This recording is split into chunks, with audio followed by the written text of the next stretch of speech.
व्युत्पत्ति की ई पाठशाला में मैं आप सभी का बहुत बहुत स्वागत करती हूं बच्चों। तो बच्चों, हम अपने क्लास 11th के फर्स्ट चैप्टर मूल कंसेप्ट, जिसका नाम है रसायन विज्ञान की कुछ मूल अवधारणाएं, इस टॉपिक को डिस्कस कर रहे हैं और इसमें हमने बहुत सारे अच्छे अच्छे कंसेप्ट्स को समझा है। अब हम अपने पहले कंसेप्ट को देखते हैं जिसका नाम है मोल अंश, जिसे हम मोल फ्रैक्शन के नाम से भी जानते हैं। तो ये मोल फ्रैक्शन क्या होता है, तो आइए समझते हैं कि मान लीजिए आपके पास एक पदार्थ A है और दूसरा पदार्थ B है। पदार्थ A और पदार्थ B, अगर इन दोनों का हम अलग अलग मोल ज्ञात करें तो मान लीजिए पदार्थ A का मोल Na। बच्चों, मोल यहां पर मोल को हम N से परिभाषित किया जाता है और पदार्थ B के लिए मोल Nb। अगर टोटल मोल देखें तो यह Na प्लस Nb होगा। तो इस तरह हमने टोटल मोल भी कैलकुलेट कर लिया। देन अब हम देखेंगे कि कैसे मोल अंश निकाला जाता है। तो अगर हम मोल अंश की बात करें तो यह मोल अंश A के लिए Na divided by Na plus Nb होगा और मोल अंश B के लिए, जिसे हम मोल फ्रैक्शन भी कहते हैं, तो मोल अंश B के लिए Nb divided by Na plus Nb होगा। तो अगर मैंने आपको प्रश्न दिया कि A के पास 5 मोल है, A के पास 5 मोल, B के पास 3 मोल और C के पास 2 मोल है, तो अब बच्चों अगर मैंने आपसे मोल अंश पूछा A का, तो वह क्या होगा? मोल अंश A का होगा 5/5 प्लस 3 प्लस 2, जिसकी वैल्यू आएगी 5/10, मतलब 1/2। अगर हमने मोल अंश B की बात की, मोल अंश B क्या होगा हमारा? यहां होगा 3/10। अगर मोल अंश C की बात की हमने तो वह हो जाएगा 2/10। तो मोल अंश या मोल फ्रैक्शन या फ्रैक्शन होता है, इसका कोई यूनिट नहीं होता। तो इस तरह हमने मोल अंश के प्रश्न को देख लिया। अब हम अपने नेक्स्ट टॉपिक की ओर जाते हैं जिसका नाम है मोलरता। और मोलरता क्या होती है बच्चों? इसे हम मोलारिटी के नाम से जानते हैं। मोलारिटी, जिसे हम कभी कभी सांद्रता या कंसंट्रेशन भी कहते हैं, या कंसंट्रेशन भी कहते हैं। तो आइए हम समझते हैं कि यह क्या होता है। इसे कैपिटल M द्वारा प्रदर्शित किया जाता है। इसे कैपिटल M द्वारा प्रदर्शित किया जाता है। मान लीजिए कि मैंने बोला किसी प्रश्न में कि 3m मोलरता है किसी विलयन की। इसका मतलब क्या है कि 1 लीटर विलयन में 3 मोल उपस्थित हैं। 1 लीटर विलयन में 3 मोल उपस्थित हैं। तो इस तरह यह 3m की बात हुई। तो अब हम समझते हैं इसका फॉर्मूला क्या है, तो वह देख लेते हैं। इसका फॉर्मूला होता है बच्चों, मोल विलय पदार्थ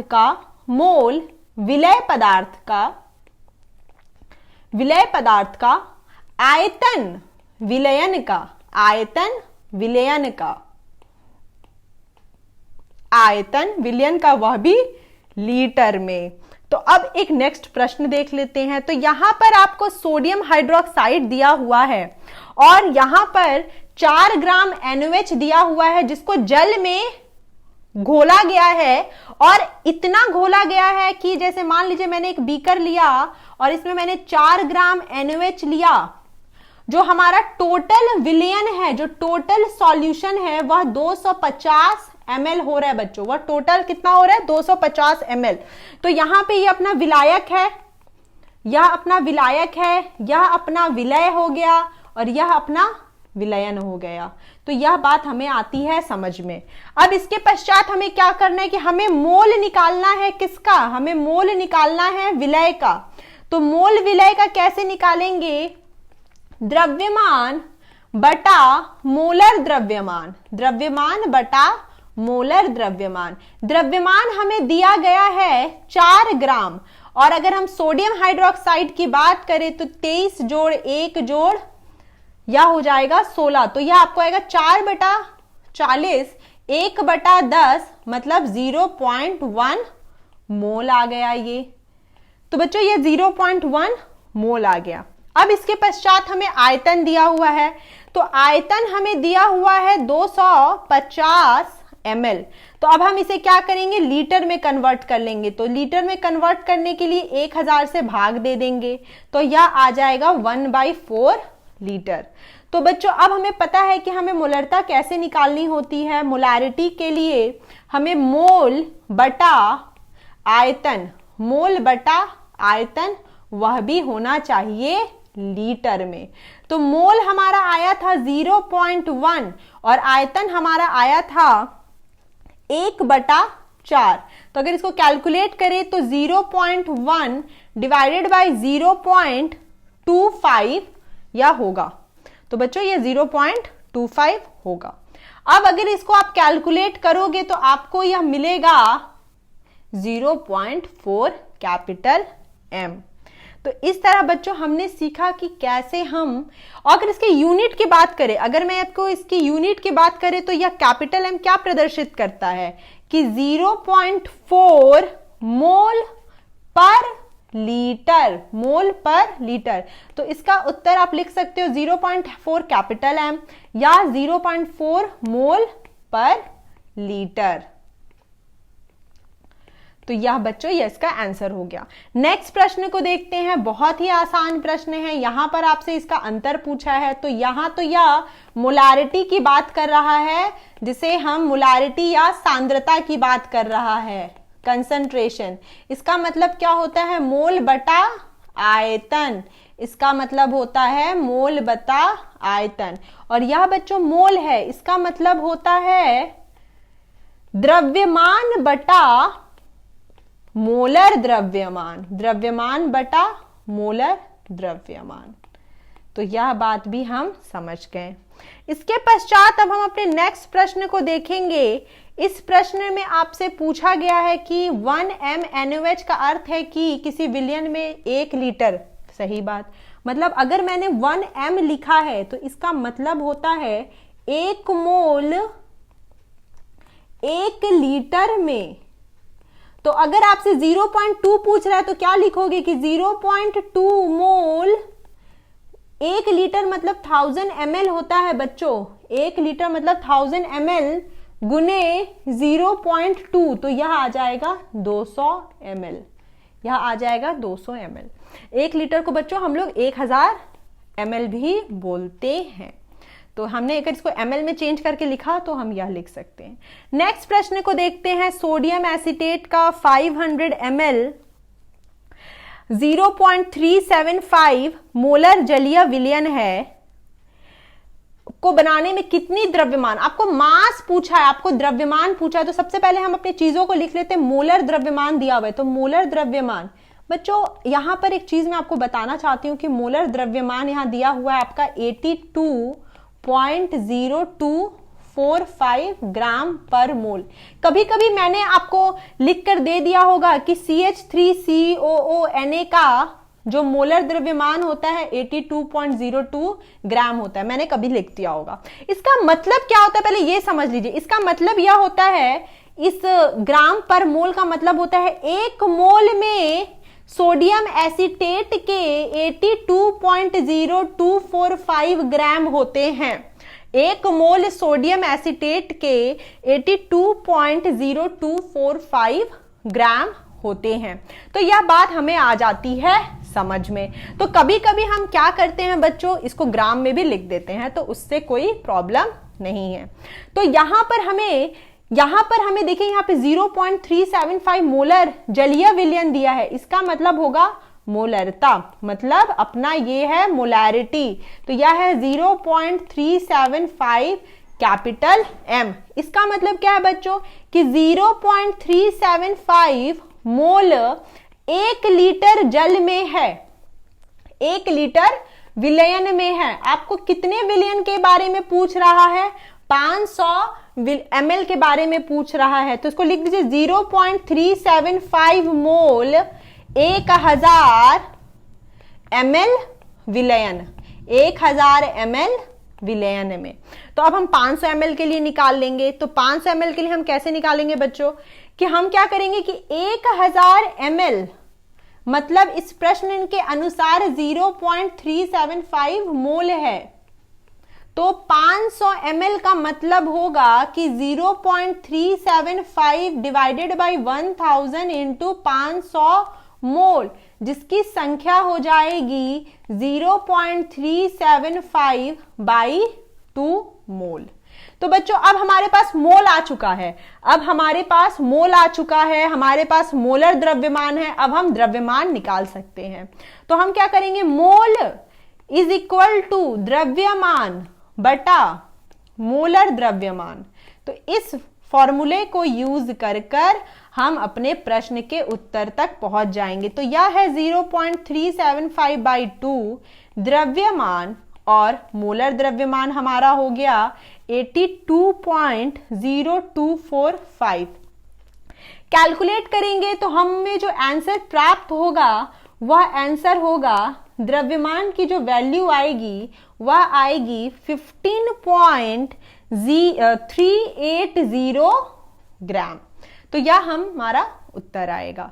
तो पहले क्या किया कि आपको प्रश्न में यह समझना है कि जो आपको 0.375 मोलर जलीय विलयन दिया है, इसका मतलब होता है मोलैरिटी, और यह 1 लीटर के लिए होता है। यह बच्चों कितने के लिए होता है, 1 लीटर के लिए होता है।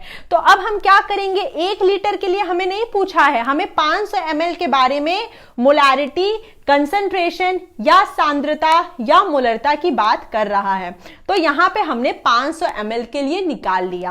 अब 500 ml के हिसाब से वह द्रव्यमान की बातें पूछ रहा है, 500 ml के हिसाब से वह द्रव्यमान की बात पूछ रहा है। तो यहां पर हमने मोल के फॉर्मूले को यूज करके यह उत्तर निकाल लिया।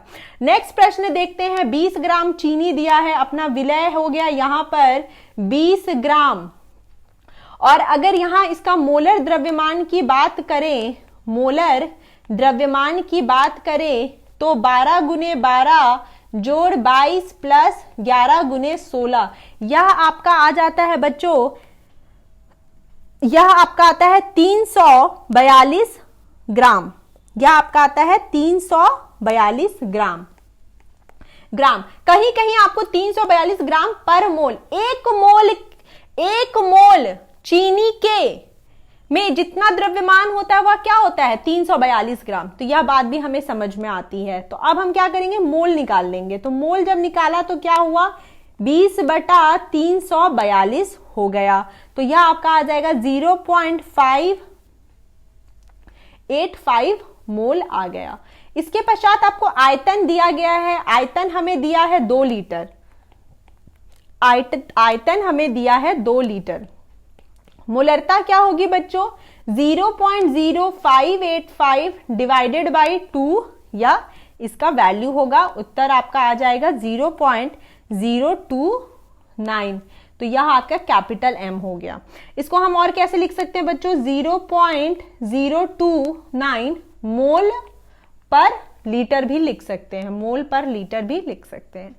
अब हम एक और बहुत ही आसान से प्रश्न को देखेंगे। यहां पर मेथनॉल का डेंसिटी मतलब घनत्व हमें दिया है 0.793 kg पर लीटर।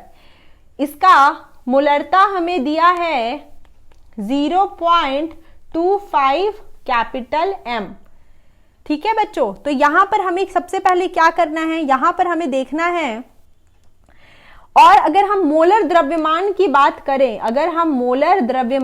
बात करें, मिथेनॉल हमारा क्या होता है, CH3OH। तो इसकी वैल्यू को अगर आप कैलकुलेट करोगे तो वह 32 ग्राम पर मोल आती है, मैंने 32 ग्राम एक मोल में आता है। तो अगर हम आइए तो हम मोलरता की ओर देखते हैं। तो अगर मोलरता का एक नया फॉर्मूला अगर देखें तो मोल बटा आयतन होता है, अगर मोल के फॉर्मूले को देखें तो द्रव्यमान बटा मोलर द्रव्यमान, और फिर यह आयतन हो जाएगा। तो बच्चों अगर हम द्रव्यमान और आयतन को एक साथ ले लें तो आप इसको कैसे लिख सकते हो, द्रव्यमान बटा आयतन गुने मोलर द्रव्य, नीचे में आएगा बच्चों आपका मोलर द्रव्यमान, नीचे में आपका आएगा मोलर द्रव्यमान। तो यहां पे द्रव्यमान बटा आयतन मतलब मोलरता का अगर हम फॉर्मूला देखें तो एक तरह से यह हो गया आपका घनत्व बटा मोलर द्रव्यमान। तो हमारे पास घनत्व दिया गया है, वह उसकी वैल्यू है 0.793 kg पर लीटर, और यहां पर आप अगर मोलर द्रव्यमान की बात करें तो वह आपको दिया हुआ है 0.032। यहां पे यह बच्चों आपको आएगा 0.793 0.032, कैलकुलेट करेंगे तो यह आ जाएगा आपका 24.7 कैपिटल M। अब ये 0.032 कहां से आया है, इस 32 ग्राम को हम चेंज कर लेते हैं। इस 32 ग्राम को अगर आप केजी में चेंज करेंगे तो यह आपका आएगा 0.032 केजी पर मोल, यह केजी पर मोल होगा। इसको पहले हम केजी में चेंज करेंगे क्योंकि यहां जो आपका यूनिट है यह केजी में है, तो हम या तो दोनों को ग्राम में चेंज करें या तो केजी में चेंज कर ले। इसके पश्चात अब हमें क्या देखना है, यहां पर आपसे पूछा गया है 2.5 लीटर का। अब देखिए अब हमें क्या करना है कि यहां आपको 0.25 m दिया हुआ है, यहां पर आपको 0.25 m दिया हुआ है, 2.5 लीटर के लिए आपको निकालना है, 2.5 लीटर के लिए आपको निकालना है, और यहां पे 24.78 हमने कैलकुलेट किया है। तो अब हम इसे कैसे करेंगे कि हमें पता है कि 0.25 2 लीटर के लिए दिया गया है, 2 लीटर के लिए दिया गया है, मोल है या 0.25 मोल 2 लीटर के लिए दिया गया है। देखिए बच्चों यहाँ पे लिखा हुआ है 0.25 m 2.5 लीटर में, तो 0.25 इतने के लिए दिया गया है। तो हम क्या करेंगे, इतने के लिए हम कैसे करेंगे, इतने के लिए हम कैसे करेंगे बच्चों, हम लिखेंगे कि यहां पे 2.5, या आप इसका सबसे अच्छा उपयोग है M1V1 का उपयोग कर ले, M1V1 M2V2।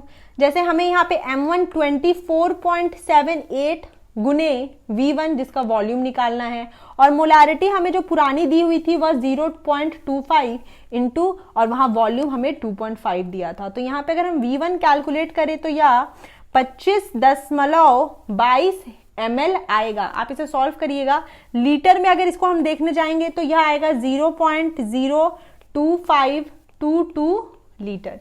तो इस प्रकार